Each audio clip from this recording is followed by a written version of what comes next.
있는 거는 없다고 할 수도 없어요. 저는 이 인터뷰가 끝이라고 생각은 안 합니다. 더 있는데, 그냥 뭐 자른 게 아닐까? 그런 생각도 들어요. 그러니까 악의적 편집을 했다는 게 아니라, 사실 저는 그러니까 이렇게 얘기를 안 했으면 싶기는 합니다. 예. 왜냐하면 악플이 있으니까. 그럼 괜히 공격받을 수가 있어요. 11번째입니다. 이거 대리점 인터뷰가 나옵니다. 좀 신선하네요.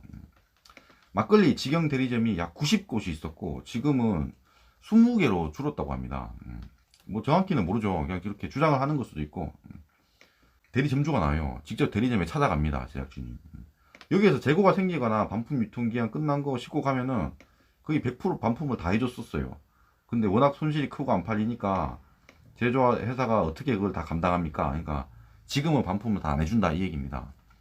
이거 잘 모르는 사람도 있을 수 있는데요. 우선 이 직영 대리점이라고 했잖아요. 직영점하고 대리점은 다릅니다. 회사의 입장에서 직영점은 내 회사야 이 자체가 이게 내 건 거고 대리점은 내 게 아닙니다. 이 대리점은 사장이 따로 있어요. 그냥 공급만 해주는 겁니다. 그러니까 스타벅스 같은 거는 싹 다 직영점이거든요. 스타벅스에 일하는 사람은 그 CJ인가 신세계인가 하여튼 그 회사의 그냥 직원인 겁니다. 여기서 다 그런 그 관리를 해요. 그런 거고 보통의 대부분의 다른 카페들은 싹 다 거의 대리점이거든요. 정말 목 좋은 데가 아니면 대리점으로 해서 그 카페를 만든 사람이 사장인 거고 그 사람이 운영하는 대로 그냥 돈을 많이 그냥 버는 거예요. 보통 그래. 이게 장사가 잘 될 때는 회사의 입장에서는 직영점을 많이 만들려고 합니다.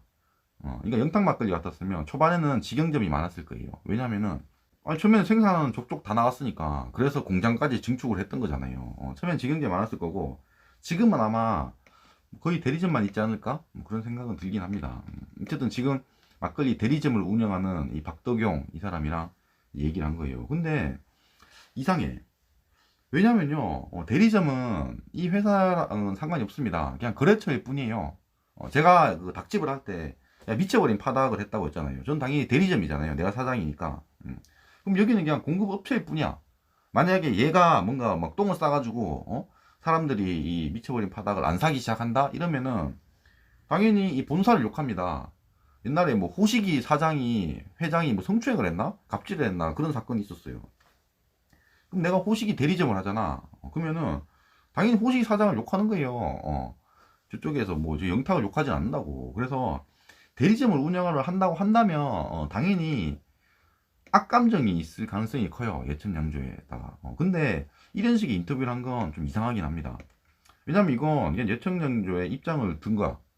마지막에 제조회사가 어떻게 그걸 다 감당합니까? 이러면서 예천양조 편에서 생각하는 저런 식의 인터뷰를 했잖아요. 대리점 사장이. 저건 좀 이상하긴 해요. 이게 특수관계자가 아닐까? 이런 생각도 듭니다. 그러니까 특수관계자라고 한다면 이게 그러니까 가명이잖아. 박덕용이라고 써 있지만 사실은 백덕용 아니야? 백덕용이면은 사실 잘 모르겠어요. 좀 넘어가겠습니다. 12번째. 이제 좀 긴 이야기를 시작합니다. 이건 다 실화탐사에 대해 했던 내용을 또 재탕을 했더라고. 근데 그 중에서 뭐 중요한 것만 몇 개를 좀 봤어요. 이건 뭐 다 했던 얘기긴 한데 또 처음 나오는 게 있어서 뭐 주천, 대리점, 홍보관 이런 거 있잖아요. 홍보관 계약서가 나옵니다. 홍보관은 이게 진행이 되다가 말았어요. 그러니까 부동산까지만 샀다고 했거든요. 그 계약서가 나왔습니다. 이거예요. 이걸 보고 좀 이상한 게 있어가지고 2021년 2월에 이 계약이 있었고요.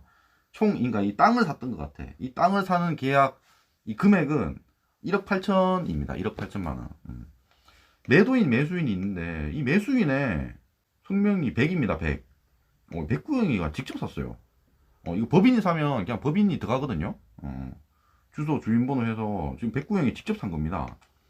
좀 의문이 듭니다. 아니 이거 홍보관용으로 살려고 했다면서 그건 이쪽에서 주장하는 거 아니에요. 예천장로에서 홍보관이 뭐냐면은 처음에는 막걸리 홍보관을 뭐 하려고 했다고 그랬고 영탁 모친이 이런 걸 요구해가지고 이게 뭐 영탁 홍보관으로 바뀌었다 뭐 이런 얘기를 했었단 말이에요. 영탁 홍보관이든 영탁 막걸리 뭐 홍보관이든 간에 영탁 막걸리를 파는 예천양조라는 회사가 그 홍보관을 운영을 한다고 한다면 이건 그러니까 세법상으로 다 비용 인정을 받을 수가 있습니다. 그러니까 운영을 하면 뭐 사람도 필요할 거고 뭐 돈이 들 거 아니에요. 전기료도 들어갈 거고 또 이 자체에서 뭔가 또 장사를 할 수도 있다고요. 그러니까 운영을 한다면 법인이 그냥 사더라도 여기에 들어가는 비용을 세법상 비용 처리를 받을 수 있다고. 근데 이거 왜 개인이 샀냐 이 얘기입니다.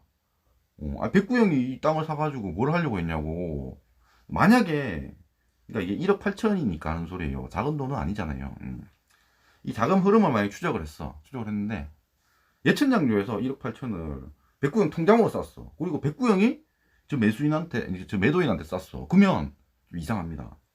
굳이 그렇게 해서까지 이게 돌렸다면 이상하다는 거예요. 그러면 뭔가 꿍꿍이가 있을 수도 있다. 이 얘기입니다. 보통 그런 꿍꿍이라고 친다면 생각할 수 있는 게 두 가지가 있어요. 뭐냐면은 백구형이가 이 땅을 사가지고 여기다가 이제 건물을 짓는 거지. 건물 질 때는 당연히 또 법인 돈으로 해. 근데 땅이 이제 백구형 거면 이게 작은 돈이어도 법인이 여기다 운영을 하면서 법인에서 돈을 쏘게 할 수 있어요. 그러니까 백구형이 땅을 빌려주는 거야. 이 법인에다가, 예천장조에다가. 그럼 예천장조는 사용료를 내야 될 거 아니에요. 이걸 좀 큰 금액으로 하더라도 사실 쉽진 않거든요. 그렇게 할 수 있다는 거예요. 그러면 법인의 돈을 빼먹을 수가 있다. 이 얘기입니다. 이게 그냥 그럴 수 있다. 이 얘기인 거예요. 보통 이제 특허권 같은 거, 어떤 법인에 특허권이 있어요. 만약에 백구형이 막걸리 제조 관련된 특허권을 가지고 있다고 칠게요. 그러면은 이거는 법인에다가 주는 게 아니라 백구형 지가 갖고 있는 거야. 막걸리 제조 특허권을. 그래가지고 그러면 이제 여기가 장사가 엄청 잘 돼, 만약에 나중에. 그러면 이 특허권 사용료 이런 걸로 해가지고 백구형한테 돈을 쏠 수가 있습니다. 그런 식으로 그냥 돈을 빼먹을 수 있거든요. 이거 땅을 사가지고 법인에 임대하는 방식도 그런 게 가능하다, 이런 얘기입니다. 아니 근데 그렇게 한 건 아니겠지. 아니지만 개인이 산 건 이상하다, 이 얘기예요. 비용 처리를 법인으로 다 할 수 있을 텐데 왜 개인이 사지 걸, 그 얘기죠. 그리고 두 번째, 그런 것도 가능합니다. 뭐냐면은 이 백구형이가 자기 사업자를 낸다고 생각했을 수도 있습니다. 아니 그러니까 여기다가 그냥 뭐 홍보관을 진다고 했잖아요. 그 홍보관이 그냥 돈이 나가기만 하는 그런 걸까라는 거예요. 여기서 뭘 팔 수가 있으니까 그런 거예요. 영탁 뭐가 있고, 그런 영탁 굿즈 뭐 이런 걸 판다고 치면, 영탁 막걸리도 있고 이런 거 판다고 치면 이거 자체에서 수익이 발생을 할 수도 있다는 거야. 그러면 그 자체도 또 욕심을 낼 수 있는 거죠. 어떤 식으로든. 그래서 저는 이거 왜 개인이 샀을까? 왜 백구형 개인이 1억 8천을 그냥 막 들고 있진 않잖아요. 뭔가 통장을 깨든지 뭐 주식을 팔든지 해서 이게 사야 될 텐데 몇천냥조에서 그냥 대여금 받아서 샀을 수도 있고, 그러면 너무 이상한 거지, 그 얘기입니다. 내부 거래를 통해서 이득을 취하려는 그런 의도는 아닌가? 그냥 그런 생각이 드는 겁니다. 아니 저거 사가지고 모치한테 주진 않을 거 아니야. 줄 거면 그냥 돈으로 줬어도 되는데 뭐. 13번째, 드디어 150억 얘기가 나옵니다. 150억은 원본이 있죠. 이게 원본입니다. 이게 그러니까 모친이 예천장조 측에다가 전달을 해준 겁니다. 여기에 대해서 사실 소속사는 다른 얘기를 하거든요. 이게 그냥 내가 써가지고 전달을 한 게 아니라, 그러니까 뭐 얘기가 나오면서 이렇게 썼다, 뭐 이런 식의 얘기를 하긴 해요. 첫 번째는 현금 20억, 두 번째는 뭐 전체 출고가의 15%, 세 번째는 지분 10%. 이건 뭐 많이 했으니까 뭐 간단합니다. 예천 측에서 주장하는 거는 제가 빨간색으로 가로친 이 전체에다가 곱하기 3을 하는 거예요. 3년이니까.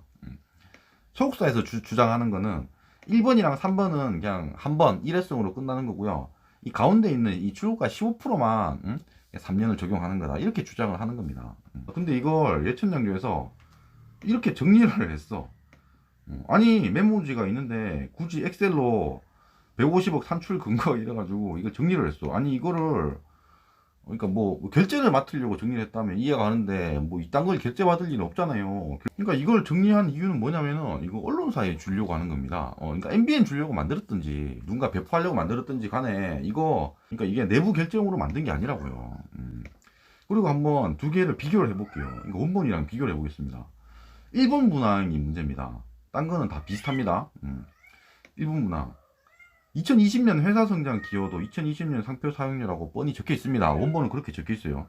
근데 얘가 이 엑셀로 옮겼는지 하여튼 일로 옮기면서 2020년이라는 걸 뺐습니다. 이거 왜 뺐을까 하는 거예요.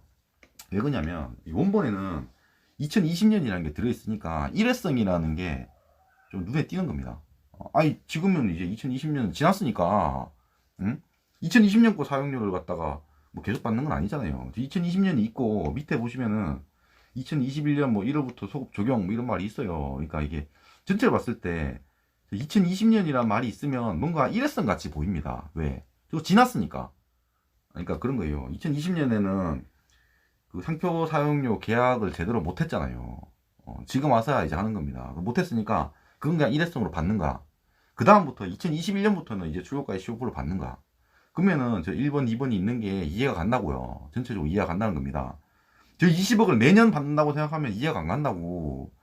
그래서 저 2020년이 의미가 있다는 거예요. 만약에 뭐 MBN 주려고 이걸 만들었다고 칠게요. 150억 산출 근거 만들었다고 칠게요. 여기는 일부러 2020년을 뺐다고요.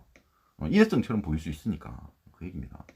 소속사에서는 이걸 이렇게 얘기합니다. 메모지는 이렇게 안 하면 안 해. 이렇게 얘기한 게 아니라 협상 과정에서 나온 얘기를 정리하고 메모로 정리한 거에 그냥 드린 거에 지나지 않았다. 그리고 설령 이거를 제시를 했다고 하더라도 150억에 미치지 않는다. 이렇게 얘기합니다. 그러니까 첫 번째로 그냥 써서 준 게 아니라 협상 과정에서 그냥 써진 거다. 뭐 이런 얘기가 첫 번째고, 두 번째는 만약에 그냥 줬다고 하더라도 150억에 미치지 않는다. 그러니까 뭐 말의 그런 뉘앙스를 보면 뭐 그냥 준 것 같긴 합니다. 그리고 이 부분은 좀 중요한 부분이기 때문에 이 영상을 들려드리겠습니다. 빌리사가 하는 부분이거든요. 이 모든 금액을 합하면은 이 금액이 바로 150억 원이 나오는 상황입니다. 막걸리 회사 측에서 계산해낸 거로군요. 그 근거가 되는 것 중에 그 회사 전체 매출의 일부라든지 지분이라든지 영탁이라는 이름이 안 들어간 거에 대해서도 뭔가 요구한 거 아닙니까?